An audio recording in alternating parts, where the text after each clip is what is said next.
Joining me live is Shadow Housing Minister Michael Sukkar here in Melbourne. Thanks for your time. Hey, Tom. For years, we've sort of been hearing governments need to work together at different levels. That's the big issue with housing. So is this a positive step that Labor's saying multi-level, sort it out, we're going to increase the supply this way? Well, we saw nothing out of this meeting, and this meeting was built up as being a seminal moment for housing in this country, and it was a complete fizzer. You know, never has a meeting promised so much and delivered so little. We were expecting, and I know the sector was expecting, an outline of specific projects, specific initiatives, where the homes would be, who would build them, who will fund them, how they'll be approved. We saw none of that. It was almost like it was just a placeholder. And right now, in Australia, Tom, we've got housing starts going backwards. We've got new homes purchases going backwards. We've got first home buyers at their lowest levels since the Gillard government.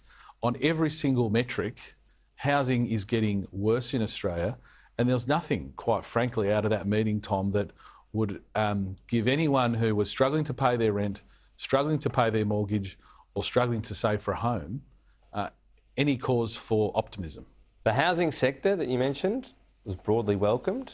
What does it mean announced here? You're right, we need the detail on it. Well, they've welcomed the principles. Yeah. So no one is going to disagree with the principle that we need to streamline planning and zoning throughout the states. Isn't it the case that... But that's been promised 100 times before. What we do have different is an incentive scheme. So go out there, build the houses, is what the states are told. So you get to $1 million, and each state has their pro rata contribution to $1 million.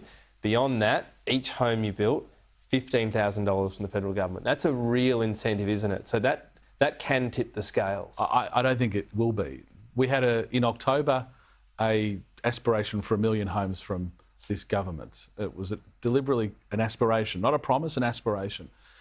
Within a few months, it became very clear from a number of forecasts, the HIA included, that they weren't going to meet that million. So they plucked 1 million out of nowhere and they won't meet it. Now they've just plucked 1.2 million out of nowhere.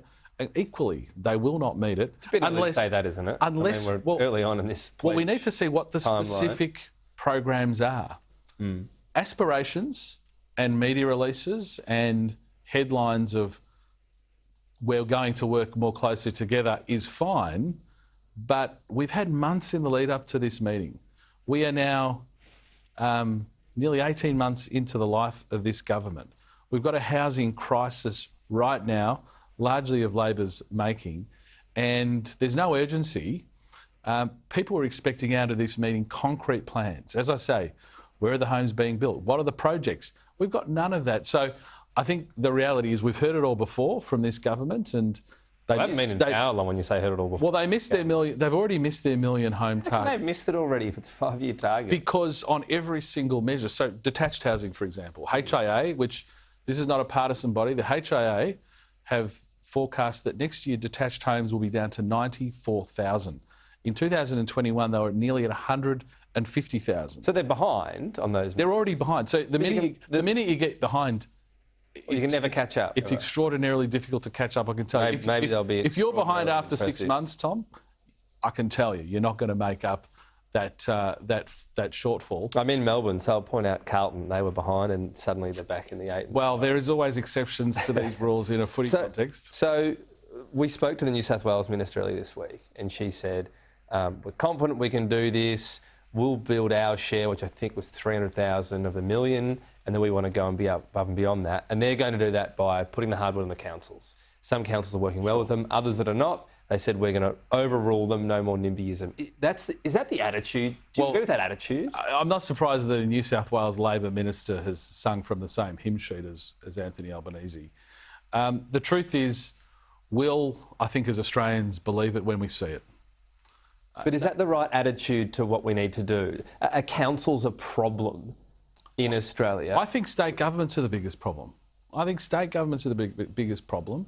And it's very easy for them to push responsibility. So this is land release rather than zoning. Absolutely. But isn't it both? It's always both. So the cheapest form of housing right now, when we talk about affordable housing, undoubtedly the cheapest form of housing right now is detached greenfield housing. But that's also the farthest away. And the states are refusing to release the land. Some of the greenfield ones... With construction costs, I can tell you right now, it's very hard to make these high-density projects stack up. I've been speaking with lots of people in the sector. I speak to them every week, and it's very hard to make those projects So stack just up. continue the sprawl, is that what you're saying? Well, a proportion of Australians will want to live in a home with a backyard. But I don't think we should give up on it. not give up on it, but a proportion will also want to go, I want to be closer to where I work, where my family lives. And have that. And right now, those projects are not going ahead. But where that mix comes into it, that's where I'm saying, don't zoning laws matter as well? And do you think councils have been an issue around? We're in complete agreement on that. What my point is, what we needed out of the National Cabinet meeting was not a diagnosis of the problem, because we all know the problem. All right. It was concrete solutions to the problem. We didn't see any of that. The incentives are out there. Perhaps the concrete will come next. There's a gag there about foundations, but I'm not quite at my sharpest today. Quickly on the rental rules, ending no cause evictions. Is that a good thing?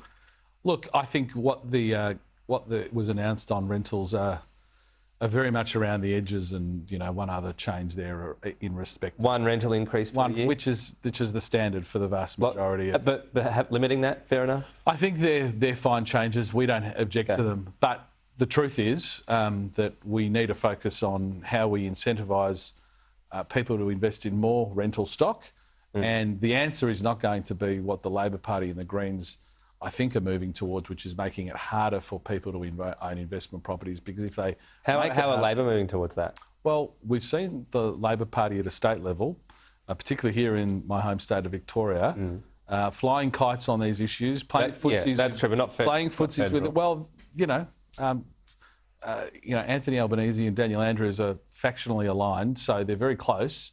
So when Daniel Andrews says something in Victoria, that contagion of what it could do nationally, we watch very closely, because we know they're very close. And the reality is, in Australia's housing market, making it more restrictive to provide rental properties in the end makes it harder for people renting, not easier. Talk about timelines today. I'm over mine with you, so I'll leave it there. Michael Sukkar, thanks for your time. Thanks so much.